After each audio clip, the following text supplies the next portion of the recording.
Let's take a closer look at the respiratory system. Not a difficult system, a system you've probably had a lot of information about over the years, because it is pretty important to sustaining life. And it's not very difficult, at least at this level, to understand what's going on. Here are the structures of the lungs. None of these, I'm sure, are new to you. The function of the respiratory system is the exchange of the oxygen and the carbon dioxide through the inspiration and the expiration. So key terms, pretty basic again. Cilia, those fine little hairs along the respiratory tract that pick up particles and foreign bodies, makes you cough and sneeze to get rid of them. And the suffix pinea, P-N-E-A, means breathing. So the prefix apnea, coupled with pinea, is a without, apnea without breathing, not really conducive to living. Eupnea, EU, is ideal, like euphoria. So eupnea is ideal breathing. Dys is any difficult or painful. So dyspnea would be difficult breathing. Tachypnea, tachy means fast. It's a prefix that means fast, and that is rapid breathing. And bradypnea is slow breathing. 3 functions of the respiratory system. Exchanges of gas between the blood and the lungs. It also helps to regulate your body temperature by cooling or warming the blood, and it helps to maintain the blood's electrolyte balance. There's 3 processes of respiration: external, internal, and cellular. External is ventilation, where you bring in oxygen to the lungs, and then there's an internal respiration that happens where the oxygen and the carbon dioxide are exchanged. And then the cellular respiration changes the acid produced during metabolism into harmless chemicals in the cells. So there's all different rates, different people. We all have our own kind of rhythm of breathing. It depends on what we're doing, of course. It varies with age and gender and posture and temperature and all other factors. And you know your respirations change throughout the day, throughout every situation. Children breathe a little faster than adults, about 20 breaths a minute, and adults between 60 and 20. And elderly sometimes breathe very slowly. All their metabolic features kind of start to slow down a little bit. So breathing, ideally, if you're in eupnea, should have a regular rhythm occurring at regular intervals. Again, apnea is when there's no breathing. Respirations can also be very deep or very shallow. So that could be an indication that someone's either oxygen starved or maybe has a higher CO2 level with the shallow panting breathing. And respirations can be very dry or they can be very gurgly and wet. So we do spend some time listening to breath sounds with stethoscopes, and you got a chance to practice that when the medical students were here, and listening for wheezing and rales and rhonchi can give you an indication of what's going on in the lungs.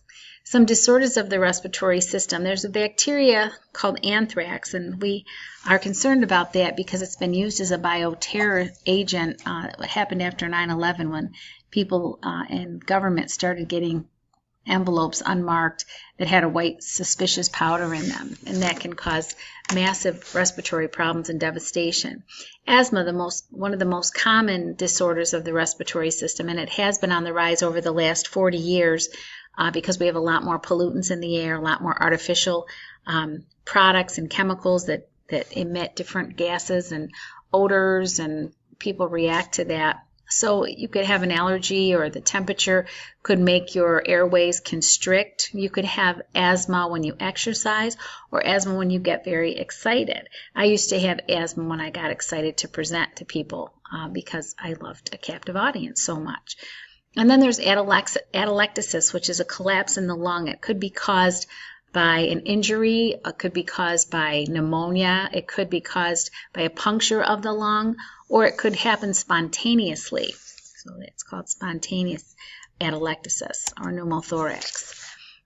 Some things that trigger the asthma: pollution, even different kinds of mites and bugs, cold, emotion and exercise, food and food additives, the humidity, mold, secondhand smoke, pets. Cats are very notorious for causing problems with asthma. Asthma can kill you too. That's one of the things that is kind of a myth, that asthma is something that's just kind of a mild thing you treat with an inhaler and it's all good. But as someone's in an asthma attack and can't get relief, it can actually kill them. Bronchitis, itis is a suffix that means inflammation of. So bronchitis is an inflammation of the bronchi caused by an infection typically. Carbon monoxide, when we breathe carbon monoxide in, it's lethal. So never sit in a parked car with your engine running or in a closed area like a garage or even a parking garage and breathe in that carbon monoxide for a long period of time. COPD, or chronic obstructive pulmonary disease, is a group of chronic respiratory disorders. It can be asthma, chronic bronchitis, or pulmonary emphysema from smoking. A lot of COPD patients were smokers or still are smokers. And those are the people you often see walking around with oxygen tanks. A typical cold is a respiratory infection. It can be bacterial or viral. Usually a cold, let's say, a cold will last a week, and if you treat it, it'll only last 7 days. That's kind of the rule of thumb about colds, is that they take about a week, different than the flu when you really feel like you're dying. What can you do to get over a cold faster? You can do immune boosting things like take extra doses of vitamin C and drink copious amounts of water. Cystic fibrosis is a disease of the exocrine glands, and we're going to learn about that because there's a book we're going to read about a little girl who has cystic fibrosis. And emphysema, it's when the alveoli lose their elasticity and they get dilated and there's not a good air exchange. So emphysema can also be one of the diseases with COPD and common with smokers. Pleural effusion is when air or fluid gets trapped in the pleural cavity, and it can be very painful in the chest. Pleurisy is when those membranes that line the lungs become inflamed. And pneumonia happens when there's a buildup of moisture that impairs the breathing, and the pneumonia can be caused by a bacteria or a virus. People can get very sick with pneumonia, or they can be, pretty much like they have a cold and not sick at all. So some other disorders, RDS, or respiratory distress syndrome, it occurs when the alveoli collapse and they can't reinflate.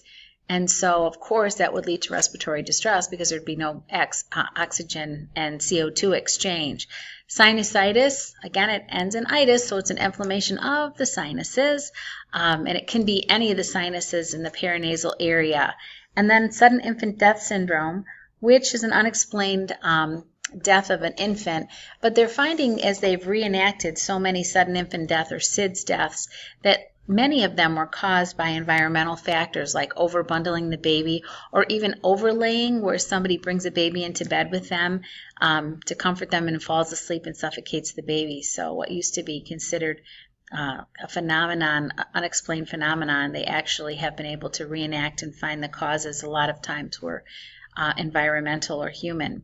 And then respiratory disorders of the newborn.